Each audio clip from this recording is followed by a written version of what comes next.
of tribute at St. Andrew's Cathedral on Wednesday 21st and the service of songs at the same cathedral by 4 in the evening.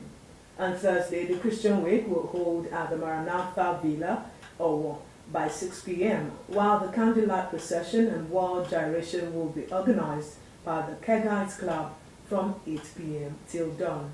The funeral service for the late legal luminary will hold at St. Andrew Cathedral in Molawo by 10 in the morning, followed by private interment, while reception of guests is scheduled for Midas Hotel and Resort Owo. And on Sunday, there will be a Thanksgiving service at St. Andrew Cathedral in Molawo at 10 in the morning. In the meantime, Ondo State Governor Honorable Lucky Aiyedatiwa has commiserated with the leadership and members of the People's Democratic Party (PDP) in Ondo State over the demise of Adams.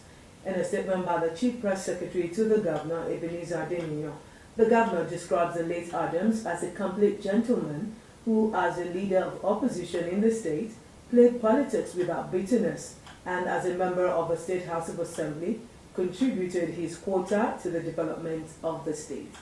Governor Aiyedatiwa described the death of Adams as a great loss to the political family, the people of Akoko Northwest Local Government, and Ondo State at large.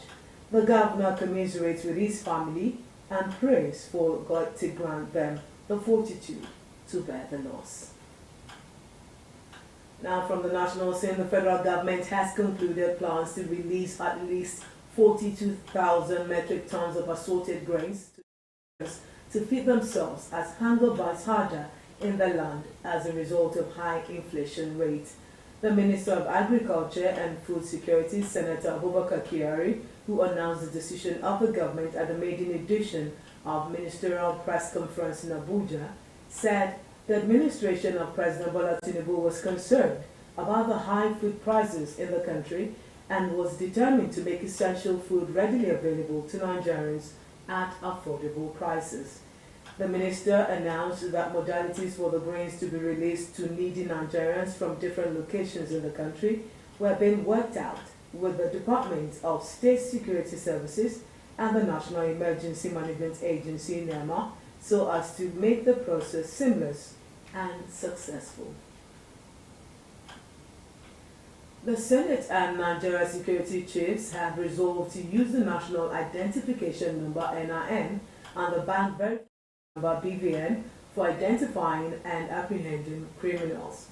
The chairman of the Senate Committee on Media and Publicity, Yemi Adaramodu, said this when the security chiefs appeared before the Senate on Tuesday in the company of the National Security Advisor, Nuhu Ribadi, and the Minister of Interior, Olubunmi Tunjojo.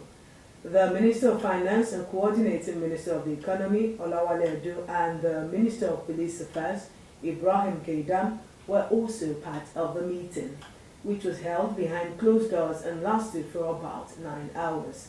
The Senate spokesman, who briefed journalists shortly after the closed-door meeting, said part of the resolutions at the meeting was that criminals will be traced with the identification number system. The resolution means that all the agencies will have access to the database of all Nigerians and cooperate among themselves. Meanwhile, the Senate President Godswill Akpabio today constituted a 37-man committee to review the 1999 Constitution, led by Deputy would also comprise lawmakers from each FC Abuja. The committee will specifically role out artificial intelligence among other areas to be.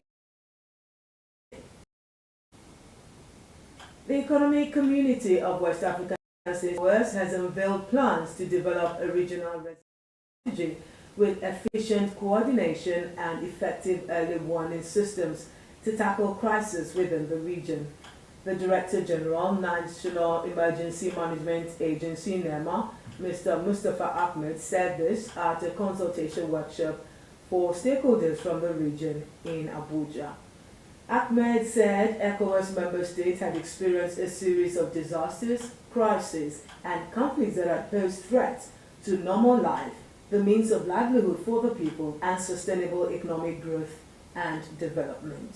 According to him, the predominant disaster risk profile of West Africa has significantly posed a threat to the region's efforts in meeting crucial global and continental initiatives, including the Sustainable Development Goals 2030. Moving down to the foreign scene, video has emerged of a criminal in Gaza trying to save a young boy after he and his so Florida has details.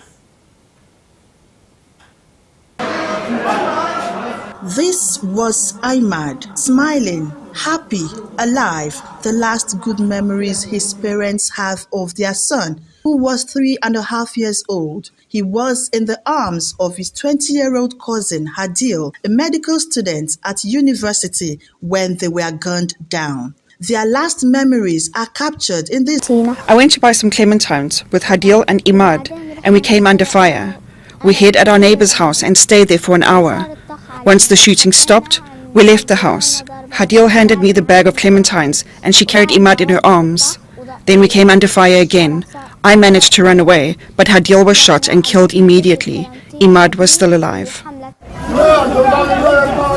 The neighbors are using the buildings as cover-up. The neighbors are using the buildings as cover from sniper fire to do what they can, the dust being kicked up as the bullets continue to fly. People noticed he was still alive and tried to rescue him. They held out a stick for him to grab onto, but he did not respond. He was looking at his cousin and refused to leave her alone.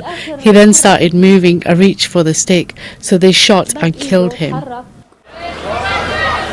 2 months since the shooting, and the makeshift market in Sheikh Radwan in northern Gaza is busy. Children not older than Ahmad walk the streets. What makes this worse and more painful for us as Hadil's parents and Imad's mother is this unfolded before our eyes without us being able to say goodbye to our children. Hadil's mother was unable to give her one last kiss. The neighbors took their bodies and buried them while the shooting was still ongoing.